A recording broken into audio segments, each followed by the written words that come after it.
नमस्कार, आप देख रहे हैं रक्षा मामलों पे दिल और टॉप की खास पेशकश रखवाले और मैं हैं निखिल। और हम स्वागत कर रहे हैं हमारे विमान शिव अरूर का।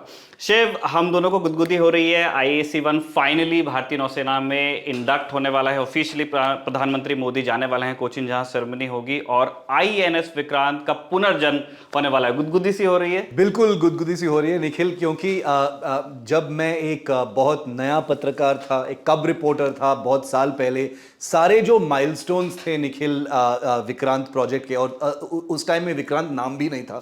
उस टाइम एयर डिफेंस शिप जी। बोला जाता था इस प्रोजेक्ट को। उसके बाद इंडियन एयरक्राफ्ट कैरियर बोला गया इसको, और अब it will be the new Vikrant. तो मुझे बहुत एक्साइटमेंट हो रहा है, क्योंकि मैंने सारे जो माइलस्टोन्स थे निखिल, स्टील कटिंग को लेकर जब पूरा फिटमेंट हुआ था, सेंसर्स फिट हुए थे, सारे जो इवेंट्स हैं, माइलस्टोन्स हैं, मैंने पर्सनली देखे हैं। मैं कोचीन में था, मैंने सी ट्रायल्स भी कुछ देखे हैं। तो ये एक बहुत बहुत एक्साइटिंग दिन है, और समटाइम्स एक सेंस ऑफ डिसबिलीफ भी है कि एक्चुअली ये दिन आ गया है जब ये जहाज कमीशन होगा। शिव, हम लोग आज पूरा का पूरा एपिसोड हमारा INS विक्रांत के नाम पे ही है।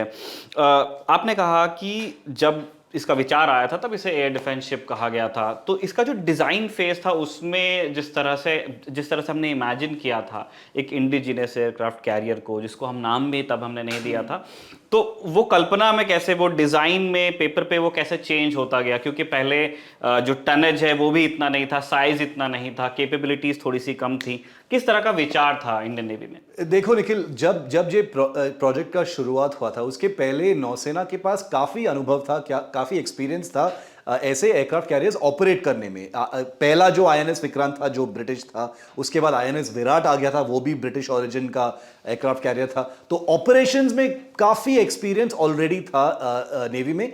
जो लैकिंग था वो था एक्चुअल डिज़ाइन करने में एक एक्सपीरियंस नहीं था इंडिया के पास। लेकिन एक निर्णय लिया गया था कारगिल के बाद कि जब हम नेक्स्ट एयरक्राफ्ट कैरियर का सोचेंगे, INS विक्रमादित्य के बाद, INS विक्रमादित्य भी आ गया, वो चर्चा चल रहा था उस टाइम पर अर्ली 2000s में, जो हमने रशिया से लिया था। उसके बाद एक निर्णय लिया गया था कि जब हम फ्यूचर एयरक्राफ्ट कैरियर्स के बारे में सोचेंगे तो हम इंडिजिनसली बनाएंगे, क्योंकि तब तक निखिल याद रखना कि हम काफ़ी कुछ वॉरशिप्स ऑलरेडी बना चुके थे। Project 15 destroyers, Delhi class destroyers, काफ़ी और भी जहाज हमने बनाए हैं इंडियन शिपयार्ड्स में।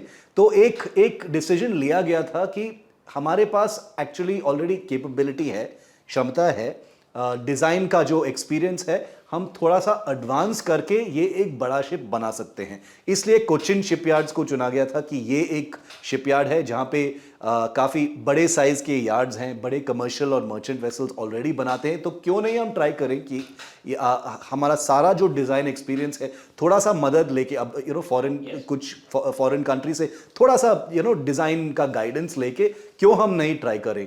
तो ये पहले से एक बहुत ही एम्बिशियस प्रोजेक्ट था निखिल, और सिर्फ डिज़ाइन में नहीं, मटेरियल्स में, सेंसर्स में। जैसे आपने बताया कि पहले ये एक it was a smaller ship, size और स्कोप काफ़ी छोटा था, उसके बाद बड़ा हो गया था, क्योंकि नौसेना ने बेसिकली ये जिद किया था कि अगर हम if we are aiming for the stars, let's go all out. ये एक प्रोवर्ब था नेवी में कि अगर हम एक्चुअली ट्राई कर रहे हैं इतना बड़ा जहाज बनाने के लिए, then we should go for the minimum maximum size, which was वो 42,000 टन का मिनिमम साइज होना चाहिए।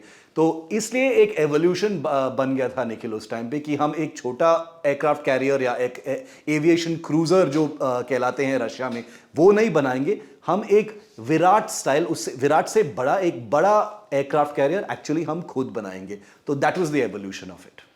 और सिंस हम सारे माइलस्टोन्स डिस्कस करना चाहते हैं INS विक्रांत में, शिव, एक टाइम वो था जब विक्रांत, उस शिप बिल्डिंग में हमको ये प्रॉब्लम भी आई कि हम वारशिप ग्रेड स्टील हमारे यहाँ नहीं बनता था, स्पेशली उस क्वालिटी और क्वांटिटी में नहीं बनता था।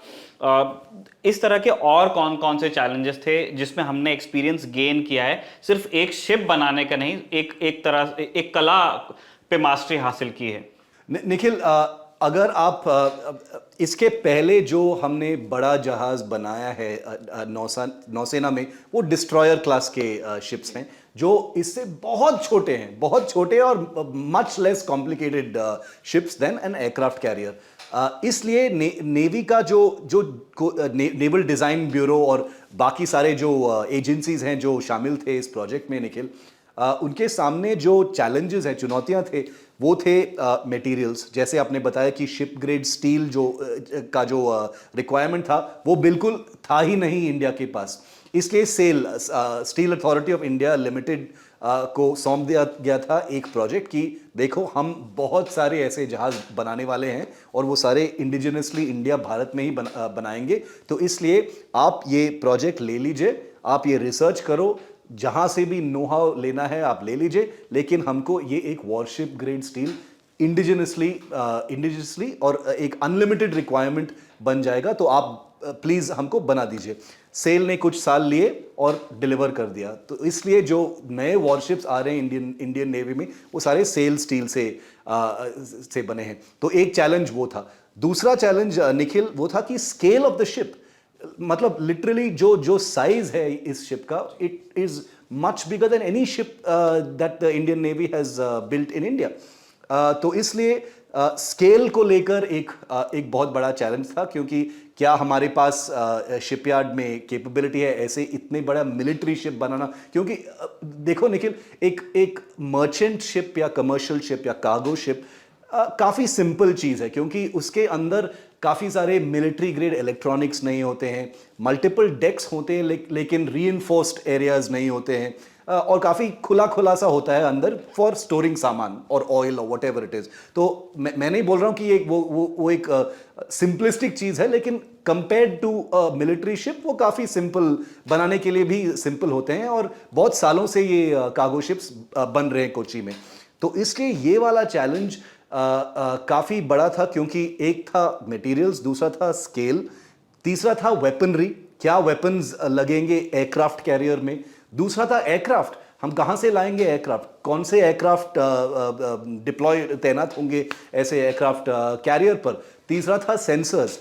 इंडिया के पास काफ़ी अच्छे सेंसर्स का रिसर्च हुआ है, बहुत सालों से अच्छा सेंसर्स है, लेकिन फिर भी निखिल जो मेन रेडार होगा इस एयरक्राफ्ट कैरियर में वो इजराइल से आ रहा है। अभी तक हमारे पास वो कैपेबिलिटी नहीं है कि एक शिप ग्रेड प्राइमरी रेडार बने, तो वो एक प्रॉब्लम था।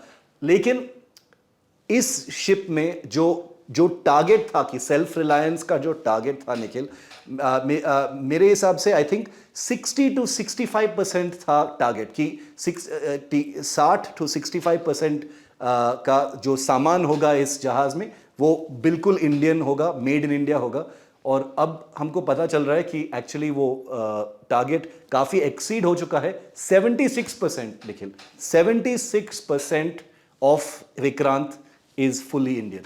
और आपको ये समझना चाहिए कि बिल्कुल इसमें बहुत सारा पैसा और बहुत सारा समय खर्च हुआ है, लेकिन इस ऑलमोस्ट 76% बाय वॉल्यूम, लेकिन 50% बाय वैल्यू वापस इंडियन इकोनॉमी में प्लग हो गया है। उससे लोगों को रोजगार मिला है, उससे कंपनीज ने अपने यहाँ नई चीजें करनी शुरू की हैं।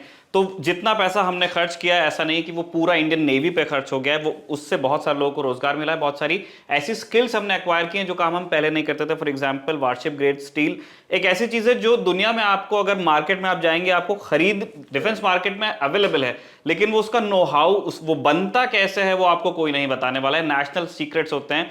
आपने अगर रखवाले के पुराने एपिसोड्स देखे होंगे तो यहाँ पे बहुत डिस्कस होता है वेस्टर्न प्लेटफॉर्म्स और जो सो कॉल्ड सोवियत या ईस्ट से आने वाले प्लेटफॉर्म्स हैं, उनकी लाइफ में फर्क इसीलिए है।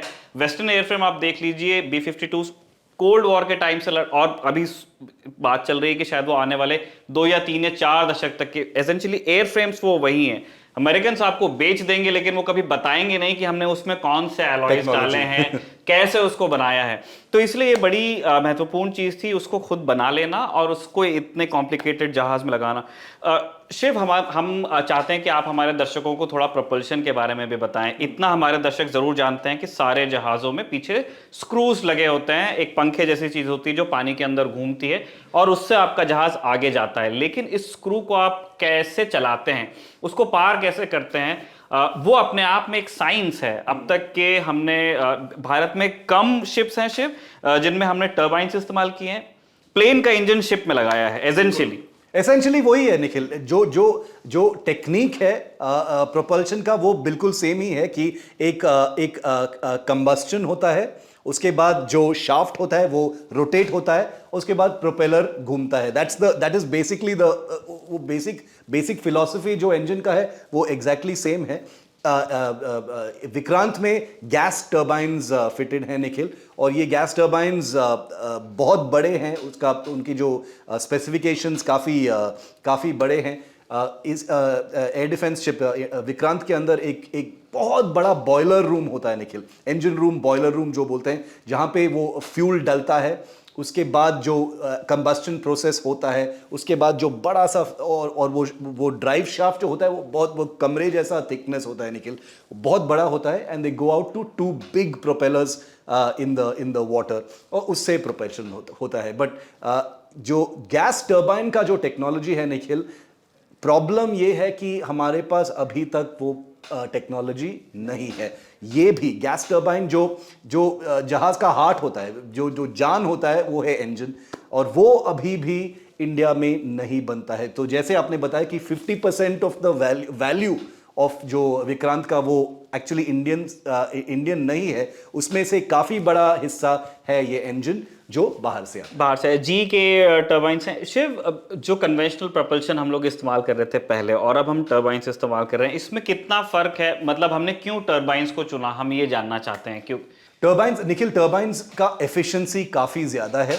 जो रेशियो होता है fuel to actual output, power output और एफिशिएंसी बहुत ज़्यादा है टर्बाइन, गैस टर्बाइन इंजन्स में। और सिर्फ वही नहीं, जो अगर आप द बाई प्रोडक्ट्स जो होता है वो कम होते हैं गैस टर्बाइन इंजन्स में, मेंटेनेंस कम होता है, जो इनपुट लगता है गैस टर्बाइन इंजन्स में वो काफ़ी कम है।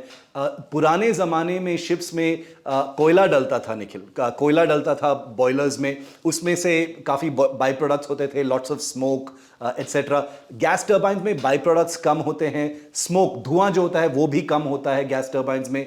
और जैसे आपको पता है कि जब एक जहाज़ तैनात होता है समुद्र पर, तो काफ़ी कोशिश होता है कि उसका सिग्नेचर कम रखें, जो हीट सिग्नेचर कम रखे, धुआं कम रखे। तो इसलिए gas turbines are absolutely appropriate for military ships.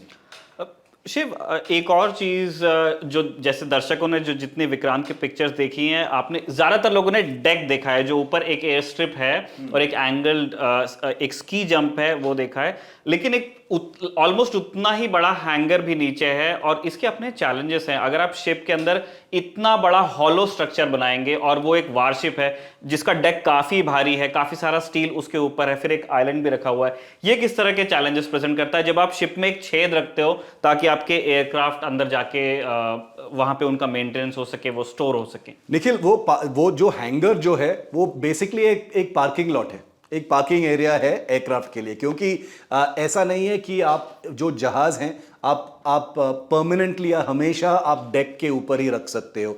ये बिल्कुल सही है कि अगर आप एक बहुत हाई टेम्पो ऑपरेशन में हो और आप बहुत लगातार फ्लाइट्स को डिप्लॉय कर रहे हो, तब जहाज़ों को डेक पर रख सकते हो। लेकिन नॉर्मल रूटीन या नॉर्मल सेलिंग में दो तीन जहाज ऊपर रखे जाते हैं और बाकी सारे जो बिग 29 के है जो इस केस में वो अंदर पार्क हो जाते हैं। और जैसे आपने देखा है डायग्राम्स और इलस्ट्रेशंस, और नेवी ने अभी कुछ इलस्ट्रेशंस भी रिलीज किए हैं निखिल, उसमें एयरक्राफ्ट के जो विंग्स वो फोल्ड होते हैं ताकि और भी जगह बन जाए और बाकी सारे एयरक्राफ्ट फिट हो जाए उस पार्किंग एरिया में। लेकिन निखिल, जैसे आपने बताया कि ये एक हॉलो स्पेस है डेक के नीचे, और डेक के ऊपर जो है एक फ्लोटिंग एक एयरफील्ड है, बेसिकली एक रनवे है। जो हम देखते हैं विक्रांत के ऊपर, वो जो है बिल्कुल एक रनवे ही है। जो मटेरियल्स हैं उस पर वो काफ़ी अलग हैं क्योंकि ये रीइंफोर्स्ड मटेरियल्स हैं। और जैसे आपने बताया कि जब हाई टेम्पो ऑपरेशंस होते हैं डेक पर, तो स्ट्रक्चर कैसे सस्टेन करता है, वो सब इंजीनियरिंग का मार्वल है निखिल। इंजीनियरिंग का बिल्कुल जादू है। जो बल्क हेड्स होते हैं, जो रीइंफोर्स्ड स्ट्रक्चर्स होते हैं, जो इस जो स्केलेटन बोलते हैं निखिल, इस शिप का जो स्केलेटन होता है, ये ऐसे डिजाइन हुआ है कि even if you put maximum pressure on the upper deck, वो स्ट्रक्चरल इंटेग्रिटी ऑलवेज मेंटेन होता है। बिल्कुल। और इस बार एक नई चीज़ ये भी है, ये हमारा पहला एयरक्राफ्ट कैरियर है जिसके अंदर हमारी जो विमेन सेलर्स होने वाली हैं, जो कुछ दिनों में जब ये अग्निवीर वाला ये वाला लॉट जब ट्रेन होकर के finally some years down the line जब फाइनली शिप्स पे आएगा, उनके लिए अलग से बंक्स इसमें बनाए गए हैं। शिव, हमने इंजन्स की बात की, प्रपल्शन की बात की। नेवी ने कहा है, नेवी कभी कोई भी दुनिया में नौसेना ये नहीं बताती कि उनके शिप्स कितने तेज चल सकते हैं, बट एक नंबर फ्लोट करता है 28 नॉट्स। हाँ, ये जनरल अंडरस्टैंडिंग है कि विक्रांत कम से कम इतनी स्पीड को सस्टेन कर सकता है। ये क्रूज स्पीड है शिव, और ये कितनी है मतलब for that size of a vessel? 28 knots काफ़ी अच्छा है Nikhil. It's almost about 40 to 42 kilometres per hour. ऐसा बड़ा एयरक्राफ्ट कैरियर के लिए ये एक काफ़ी अच्छा स्पीड है।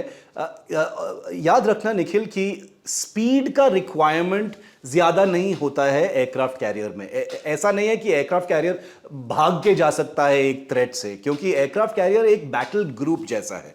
तो ये स्पीड जो है 28 नॉट्स जो है INS विक्रांत के लिए, ये कंपैरेबल है विद अदर एयरक्राफ्ट कैरियर्स।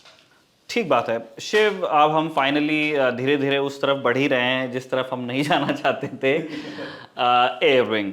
फिलहाल ये जानकारी है कि 2 सितंबर को जब प्रधानमंत्री मोदी नेवी को ऑफिशियली हैंड ओवर करेंगे, एक तरह से कमीशन हो जाएगा इंडियन नेवी में INS विक्रांत, तब एयरविंग पूरी तरह से डिप्लॉयड नहीं होगा, क्योंकि एविएशन कॉम्प्लेक्स का थोड़ा सा काम बाकी है।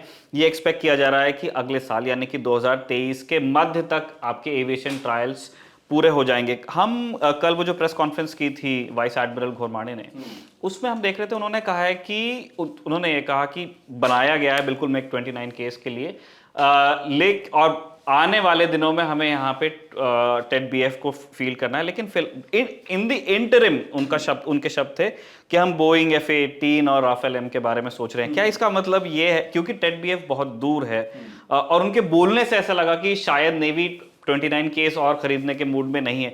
क्या थोड़ा सा एक्सेलरेट हो जाएगा ये प्रोग्राम जिसमें हम एयरक्राफ्ट राफेल या बोइंग F-18 में से किसी एक को चुन लेंगे? निखिल, जैसे पिछले एपिसोड में हमने डिस्कस किया था कि जो प्रोजेक्ट जो प्रयास है नौसेना का कि एक फॉरेन जेट चुने, वो काफ़ी बढ़ रहा है अभी, क्योंकि वो ट्रायल्स जो थे गोवा में वो हो चुके हैं। जो सो एक्चुअली वो फील्ड ट्रायल फेज ख़त्म हो चुका है। अब नौसेना के पास एक चैलेंज है कि उनको डिसाइड करना पड़ेगा कि कौन सा लेंगे। कुछ और नेगोशिएशंस भी होंगे, लेकिन निखिल अभी फिलहाल जैसे आपने बताया, वो एविएशन फ्लाइट कॉम्प्लेक्स AFC जो कहलाते हैं विक्रांत का, वो अभी तक रेडी नहीं है। मेरा इंफॉर्मेशन ये है, जानकारी ये है कि ये 2023 एंड तक ये फुली ऑपरेशनल होगा, मध्य तक वो रेडी होगा, और ट्रायल्स के बाद 2023 के एंड तक MiG-29 के फाइटर्स और हेलीकॉप्टर्स जो हैं वो फुली ऑपरेशनल हो जाएंगे INS विक्रांत पर। तो अभी तक इंडियन नेवी के पास ऑलरेडी 2 स्क्वाड्रंस हैं MiG-29 के, तो ऐसा नहीं है कि जहाज नहीं है, जहाज बिल्कुल हैं फिलहाल INS विक्रांत के लिए। लेकिन अगर हम फ्यूचर के बारे में बात करेंगे तो LCA तेजस तो है नहीं, इस इक्वेशन में है नहीं, क्योंकि वो कभी ऑपरेशनली तैनात नहीं होगा इस एयरक्राफ्ट कैरियर पर। शायद कुछ ट्रायल्स होंगे निखिल, जैसे विक्रमादित्य पर LCA नेवी के कुछ ट्रायल्स हुए थे, ऐसे कुछ ट्रायल्स हो सकते हैं बिल्कुल। मेरा जानकारी है कि नेक्स्ट ईयर कुछ LCA नेवी के भी ट्रायल्स हो सकते हैं। वो एक आत्मनिर्भरता का एक प्रोजेक्शन बन सकता है कि Indian aircraft carrier with an Indian aircraft का एक फोटो ऑप हो सकता है, लेकिन वो डिप्लॉयमेंट नहीं होगा। टेड BF के बारे में बात करते हैं निखिल पहले। वो एक सैंक्शन प्रोजेक्ट है, वो अभी भी सिर्फ ड्राइंग बोर्ड पर है, कुछ स्टील कटिंग, मेटल कटिंग कुछ भी हुआ नहीं है अभी तक। तो ये काफ़ी दूर की बात है निखिल।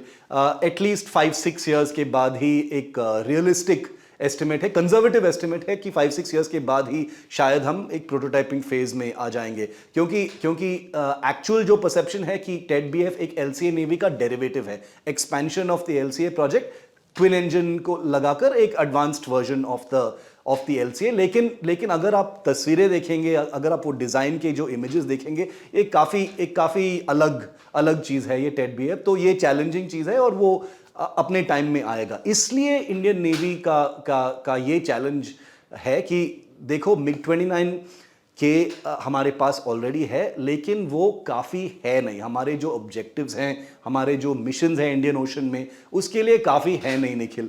इसलिए ये new generation career based fighters का प्रोजेक्ट अभी भी चल रहा है। रफाल एक साइड पर, F-18 सुपर हॉर्नेट बोइंग का एक साइड पर, दोनों का टक्कर का जो रिजल्ट होगा वो शायद by probably end of next year शायद एक डिसीजन लिया जाएगा। एक सेक्शन डीआरडीओ और HAL के बीच में एक बहुत इन्फ्लुएंशियल सेक्शन है निखिल, जो बोल रहा है कि ये बिल्कुल मत कीजिए, बाहर से जहाज मत लीजिए, ये एक मेड इन इंडिया आत्मनिर्भर एयरक्राफ्ट कैरियर है, इस पर आप फॉरेन एयरक्राफ्ट्स मत लगाइए, वो अनसूटेबल हैं। उनका उस सेक्शन का बोलना है कि ये जहाज़ जो हैं F-18 और रफाल, ये बड़े जेट्स हैं, वो इस ऐसे एयरक्राफ्ट कैरियर में फिट नहीं होंगे, बहुत कंपैटिबिलिटी इश्यूज भी होंगे। इसलिए आप 2-3-4 साल के लिए आप मिग-29 के ही ऑपरेट करो, और हम ये टेड-बीएफ को स्पीड अप करेंगे, एक्सेलरेट करेंगे। जो बजट और पैसे आप कुछ बाहर के जेट्स पे लगाओगे, इस आत्मनिर्भर प्रोजेक्ट में लगाओ, थोड़ा तेजी आ जाएगा और वो डिप्लॉय हो जाएगा। वो एक सेक्शन है निखिल, जो एक्चुअली काफी इन्फ्लुएंशियल सेक्शन है। शिव, हमने एक आर्टिकल देखा था ORF पे अंगद सिंह का, हम उसका लिंक भी लगा देंगे इसमें। 2019 का आर्टिकल था। उसमें अंगद एक बड़ी दिलचस्प चीज़ कहते हैं। वो कहते हैं कि अगर टेड-बीएफ को आने में कुछ टाइम है, अगर एक कंजर्वेटिव एस्टिमेट भी यही है कि 2022 चल रहा है, वो शायद 32 में इंडक्ट होगा फॉर्मली, क्योंकि प्रोटोटाइपिंग के बाद भी आपको बहुत टाइम लगेगा, 4-5 साल आपको लग जाएंगे उसको नेवी के रिक्वायरमेंट्स के हिसाब से फाइनली उनको हैंडओवर करने में। तो अगर इतने समय बाद हम टेड-बीएफ एक 4th जनरेशन फाइटर नेवी को देंगे, तो क्या वो आउटडेट नहीं हो जाएगा? लेकिन ऐसा तो नहीं है कि जो इंडियन डिजाइनर्स हैं, HAL हैं, DRDO हैं, उसके वो 5th जनरेशन फाइटर बनाने के बारे में बात नहीं कर रहे हैं। वो बिल्कुल कर रहे हैं, वो AMCA तो बना ही रहे हैं। तो क्या एक नेवलाइज वर्जन ऑफ AMCA की कल्पना नहीं की जा सकती है, अगर आप इतने देर बाद डेवलप करके देने ही वाले हैं तो? निखिल, AMCA का नेवल, पहले तो अंगद सिंह एक बहुत ही he is a top aviation analyst, मेरे ओपिनियन में एक बहुत करीबी दोस्त है मेरे, और मैंने और अंगद ने काफ़ी इस पर डिस्कशन पहले भी किए हैं, हमने वीडियोस भी बनाए हैं इस पर। देखो निखिल, AMCA जो चीज़ है, अभी फिलहाल ये एक इंडियन एयरफोर्स का प्रोजेक्ट है, एक टेक्नोलॉजी डेमोन्स्ट्रेटर प्रोजेक्ट है for 5th generation technologies, stealth technologies, low observation material etcetera etcetera. लेकिन जैसे बहुत सारे इंडियन प्रोजेक्ट्स में जैसे होता है, इसमें भी एक स्मॉल सेक्शन है जो कहता है कि देखो, आप इतना एम्बिशियस चीज़ बना रहे हो, आप इसमें प्राइवेट सेक्टर लगा रहे हो, L&T भी शामिल है इसमें, टाटा भी शायद शामिल है, तो शुरू से क्यों ना तुम एक इंडियन एयरफोर्स वाला वर्जन बनाओ और एक नेवल वर्जन भी बनाओ AMCA का। Learning the lesson from LCA Nikhil, जैसे जब LCA तेजस बना था, नेवी का कोई इन्वॉल्वमेंट नहीं था, वो एक आफ्टर थॉट था, वो बिल्कुल एक आफ्टर थॉट था। जैसे कि LCA नेवी पूरा बन चुका था, उस जहाज को लेकर थोड़ा बिल्कुल रीडिजाइन करके, लैंडिंग गियर को रीइंफोर्स करके, टेल हुक लगा के, फ्रंट एरिया का जो ड्रूप जो होता है वो काफ़ी इंक्रीज करके for naval pilots, for visibility के लिए, ये सारे स्ट्रक्चरल चेंजेस एक आफ्टर थॉट था। लेकिन अगर आप शुरू से प्लान करोगे कि हम 2 डिफरेंट वर्जन्स बनाएंगे, जैसे F-35 प्रोजेक्ट तो था निखिल, 3 डिफरेंट वर्जन्स शुरू से ड्राइंग बोर्ड से 3 डिफरेंट वर्जन्स डिजाइन हुआ था, एक US एयरफोर्स के लिए, एक US नेवी के लिए और एक US मरीन कोर के लिए, वो द जंप जेट हैरियर का जो सक्सेसर था।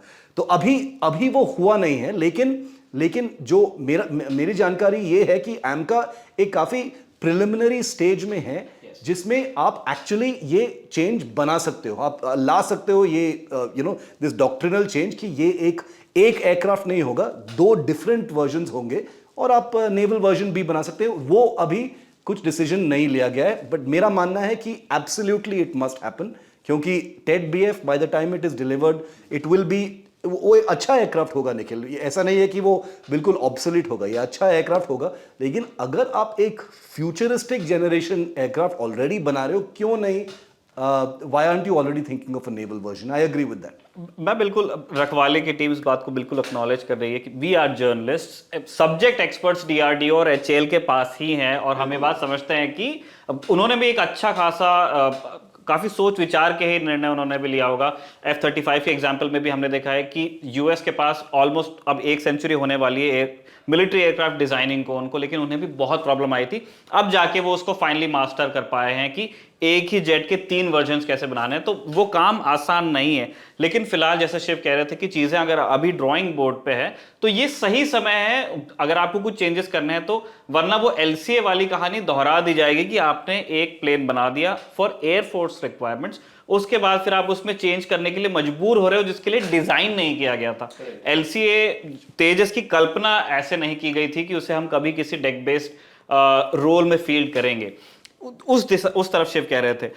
शिव, एक चीज हम वापस विक्रांत पे आएंगे जरूर, मैं एक चीज उसके एस्कॉर्ट के बारे में भी जानना चाहता हूं कि दर्शक ये जानते ही हैं कि एयरक्राफ्ट कैरियर एक काफी पोटेंट एसेट होता है, लेकिन एक बहुत वल्नरेबल एसेट भी होता है। उसको कई बार एक टारगेट एलिफेंट भी कह दिया जाता है क्योंकि साइज आपका बहुत बड़ा है, और 2022 में इस तरह की टेक्नोलॉजी लगभग हमारे सारे एडवर्सरीज के पास है कि वो इतने बड़े जहाज को ट्रैक कर सकते हैं, ट्रेस कर सकते हैं अपने अलग अलग सेंसर्स से।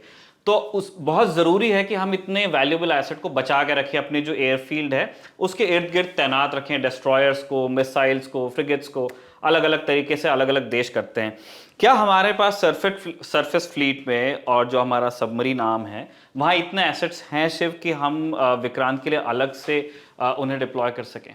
निखिल, 42,000 टन का जो जहाज है, आप बिल्कुल आप छुपा नहीं सकते हो, उसका कोई स्टेल्थ नहीं हो सकता है। वो एक बहुत बड़ा समुद्र पर एक मोटा टारगेट, वो दिखेगा, वो डिटेक्ट हो जाएगा, वो ट्रैक होगा, सैटेलाइट से दिख जाता है। अभी भी जब विक्रांत सी ट्रायल्स पे गया था बहुत सारे सैटेलाइट पिक्चर्स आए हैं, तो ये एक कॉन्फर्मेशन है कि कोई उसको, you can not hide it, you can not hide ship like Vikrant. और कोई भी एयरक्राफ्ट कैरियर के जो भी टेक्नोलॉजीज लगाओगे उसमें, उसको छुपा नहीं सकते हो। इसलिए एयरक्राफ्ट कैरियर्स विक्रांत जैसे US में भी एक बैटल ग्रुप के फॉर्म में सेल करते हैं Nikhil. It's always an aircraft carrier battle group. एक एयरक्राफ्ट कैरियर ऐसे अकेले तैनात नहीं होता है on any mission, it's always a carrier battle group. मैं US का एक एग्जाम्पल लेता हूं निखिल। USS रोनाल्ड रेगन जो होता है, जो उनका न्यूक्लियर पावर्ड एयरक्राफ्ट कैरियर है, जो अभी वेस्टर्न पैसिफिक में तैनात है during the China Taiwan tensions Nikhil.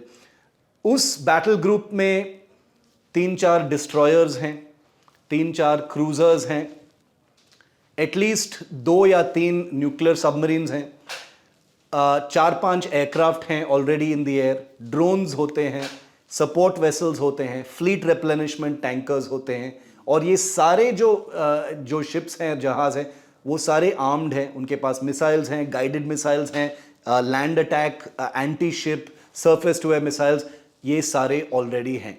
Aircraft carrier के पास निखिल मेन जो हथियार है वो है उनके एयरक्राफ्ट।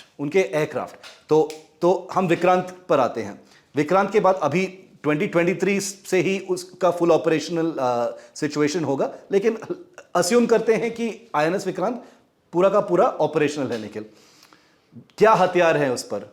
MiG-29K फाइटर जेट्स जिसमें मिसाइल्स फिटेड हैं, MH-60 Romeo helicopters, submarine hunter anti ship missiles, Dhruv helicopters होंगे, सपोर्ट हेलीकॉप्टर्स होंगे, ध्रुव हेलीकॉप्टर्स, कमाव 31 अर्ली वार्निंग रेडार हेलीकॉप्टर्स वो हैं।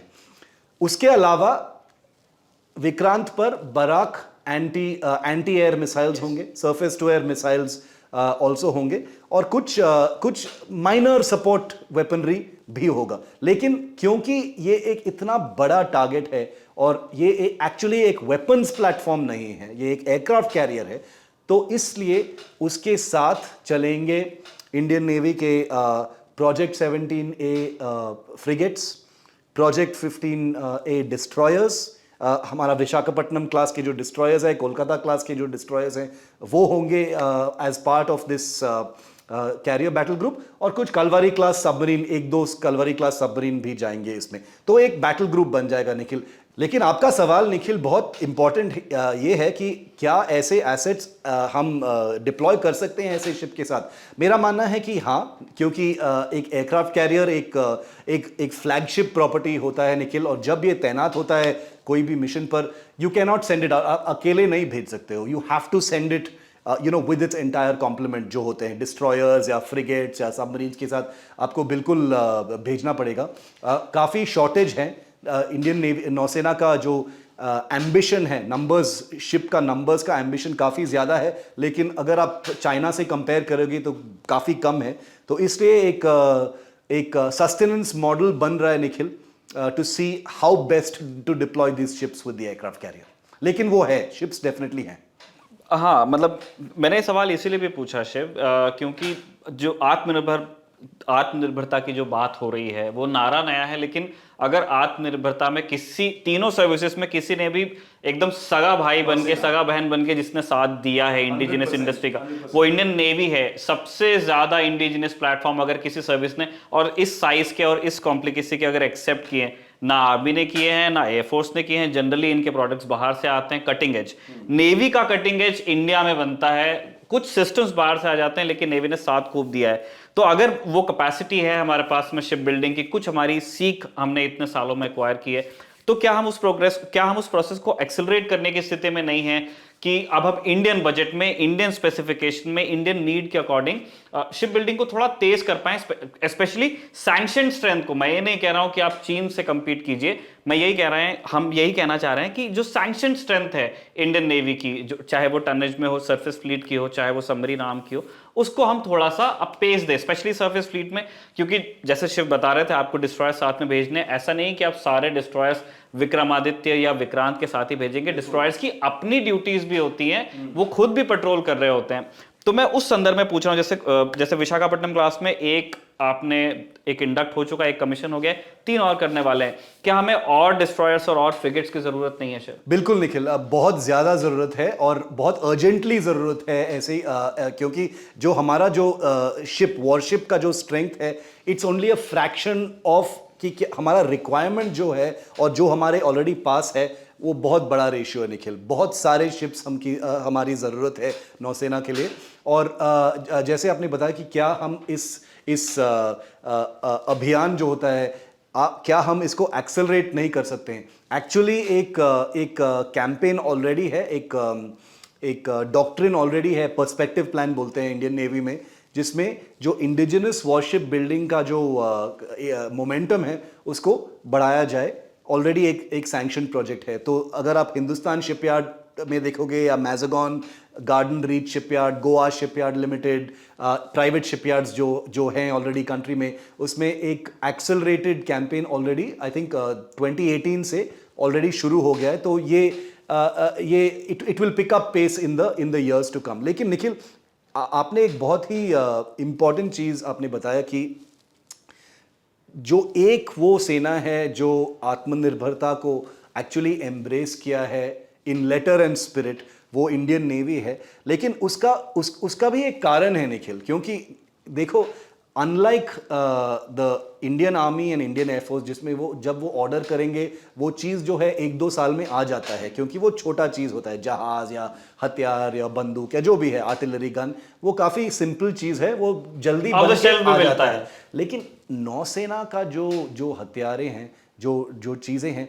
वो बड़े होते हैं निखिल, वो बड़े जहाज़ होते हैं जो बहुत साल लगता है बनने में। तो इसलिए इंडियन नेवी के लिए भी कोई ऑप्शन नहीं था, विकल्प नहीं था कि हम बाहर से ही लेंगे, बाहर से वो कंट्रोल करेंगे हमारा सप्लाई चेन। जब हमारा कुछ इशू हो जाता है जहाज से, हमको बाहर जाना पड़ेगा। इसलिए इंडियन नेवी ने बहुत साल पहले एक निर्णय लिया था, एक डॉक्ट्रिनल शिफ्ट डिसीजन लिया था कि देखो, अगर हमको speedy decision making, we need to get into faster decisions, faster delivery, हमारे पास अगर कंट्रोल होना चाहिए तो we have to do it atmanirbhar in India.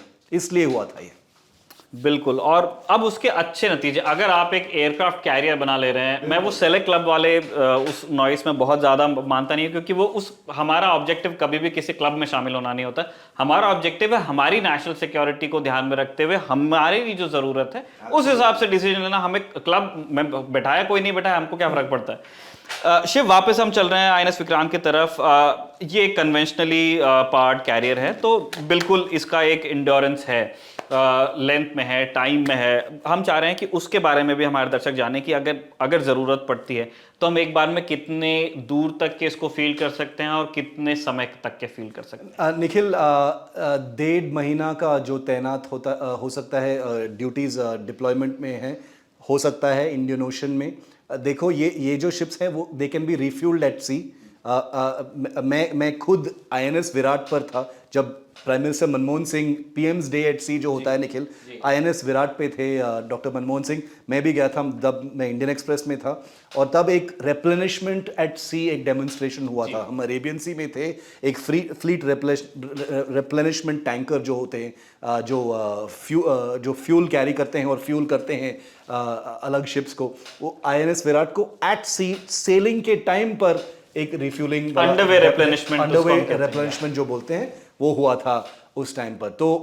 तो अगर आप थियोरेटिकली अगर आप देखोगे तो आप अनलिमिटेड डिप्लॉयमेंट हो सकता है, लेकिन ऑब्वियसली जो लोग होते हैं, जो मटेरियल्स होते हैं, जो खाना होता है, खाना का सामान जो होता है शिप में, वो इट गेट्स डिप्लीटेड। इसलिए the ship needs to keep coming back to shore, या कुछ फ्रेंडली पोर्ट्स जाकर they have to refill their stuff. लेकिन 45 days 2 months no problem for a ship like INS Vikrant. और जितने बड़े कैंपेन्स हम अभी फिलहाल इमेजिन करते हैं इंडियन ओशन में, उनका लेंथ इससे ज्यादा है नहीं। 45 दिन का अगर काइनेटिक ऑपरेशन आप सोच रहे हैं, ये बहुत बहुत बहुत बड़ा कैंपेन होता है। एयर वॉर में सेकंड्स और मिनट्स और घंटों में तो पूरी बात खत्म हो जाती है, तो ये 45 दिन काफी होते हैं अगर आपको काम पड़ जाए तो। शिव, एक चीज अगेन, एक ऐसा सवाल जिससे हम बचते, हमने खूब डिस्कस कर लिया ये चीज, लेकिन आ ही जाता है वो सवाल कि अब आगे का रास्ता कहाँ पे है। आईएनएस विक्रांत नेवी के पास में जा रहा है, सीएसएल में एक बहुत बड़ी अब बर्थ है खाली, तो क्या करना चाहिए? निखिल, ये एक बहुत कठिन सवाल है, क्योंकि अभी भी काफी और उसे बनाया गया था स्पेशली।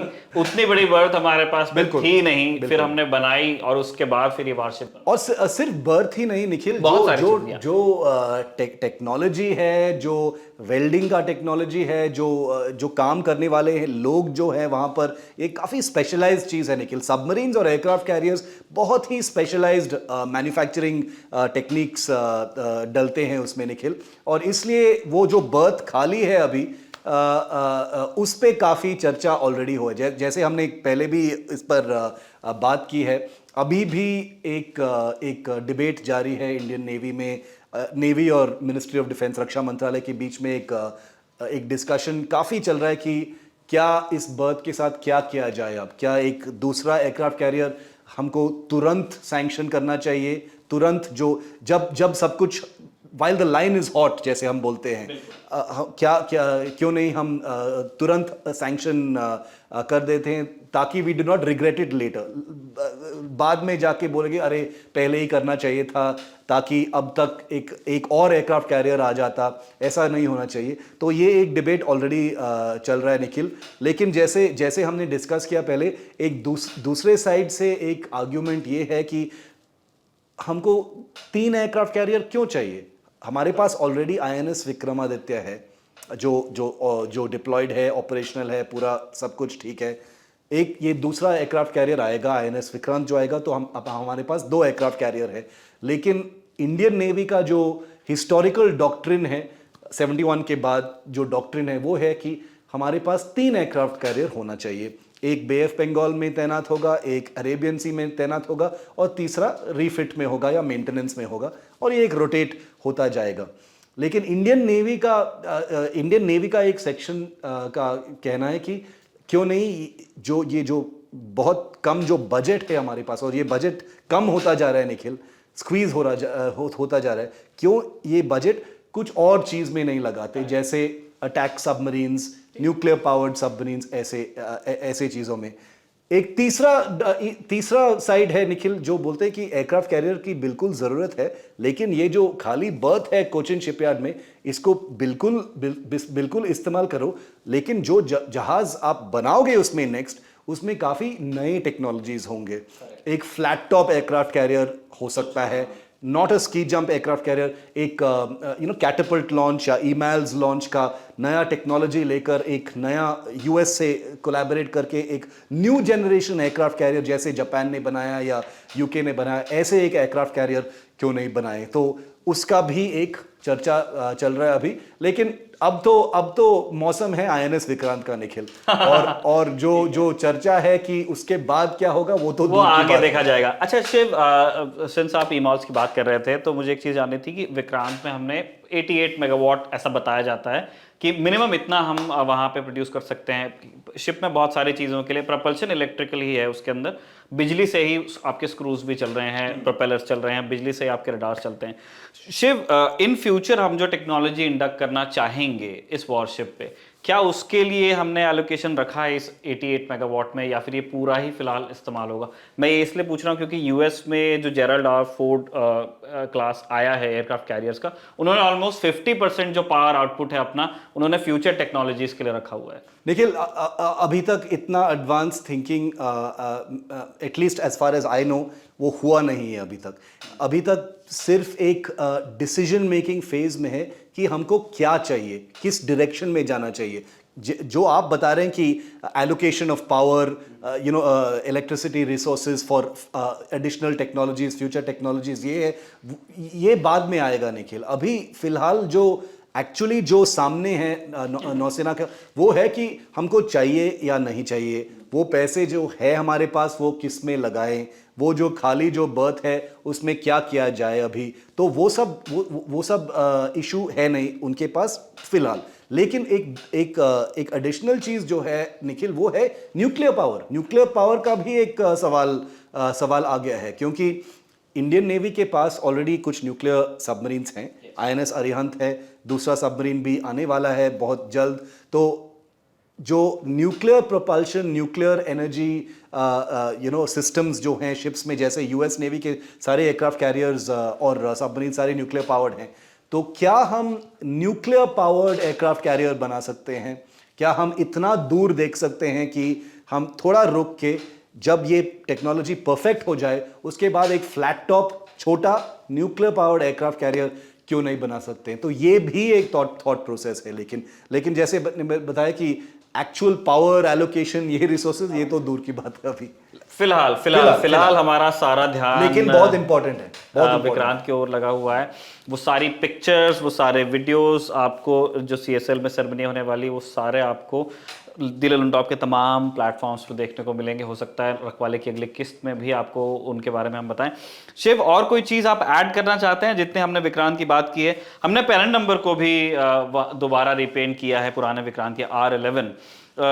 मुझे जानना था कि, मुझे ऐसा लगता था कि नाम ज़रूर शिप्स के दूसरे, एक शिप से दूसरे शिप में चले जाते हैं, लेकिन पेरेंट नंबर्स जनरली कंजर्व किए जाते हैं क्योंकि वो एकदम यूनिक आइडेंटिटी होती है। लेकिन एज ए ट्रिब्यूट उसको वहाँ पे लगाया गया है।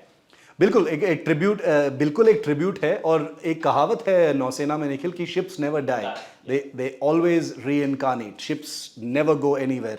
और विक्रांत तो एक बहुत ही स्पेशल जहाज था निखिल।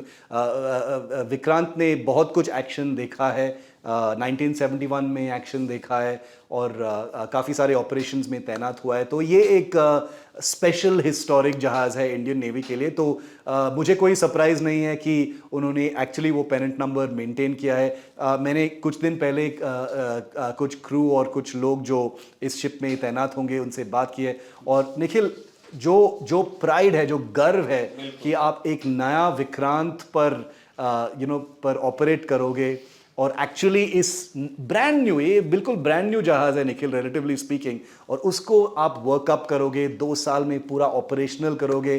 तो एक बहुत एक्साइटमेंट है एक एक्साइटमेंट का माहौल है शिप पर, तो जो जो डिस्क्राइब नहीं कर सकते, क्योंकि इसका जो इतना हिस्ट्री है इस शिप का। और अकॉर्डिंग टू माय इंफॉर्मेशन इस शिप में एक कमरा है जिसमें ओल्ड विक्रांत के सारे तस्वीर लगे हैं और कुछ इंफॉर्मेशन, कुछ लॉग बुक्स इस शिप में ऑलरेडी लगे हैं, ताकि एक रिमाइंडर बन जाता है फॉर द यंगर क्रू की एक्चुअली इस शिप का लेगेसी क्या है। निखिल, और मतलब मैन ऑफ द आवर होने वाले हैं कैप्टन जो होंगे शिप के कॉमोडोर विद्याधर हरके। वो फिलहाल अब वो अभी भी वहीं पे हैं, अभी भी शिप पे ही हैं, उन्हीं के देख रेख में सारा काम वहाँ पे चल रहा है। 2 सितंबर को भी वहाँ पे होने वाले हैं, मतलब अभी डेजिग्नेट हैं क्योंकि शिप का भी नाम आईएनएस विक्रांत डेजिग्नेट है। 2 सितंबर से सब कुछ ऑफिशियल हो जाएगा। बहुत बहुत शुक्रिया आपका रखवाले किस किस को देखने का, शुक्रिया शिव आपका भी, आपने हमें टाइम दिया।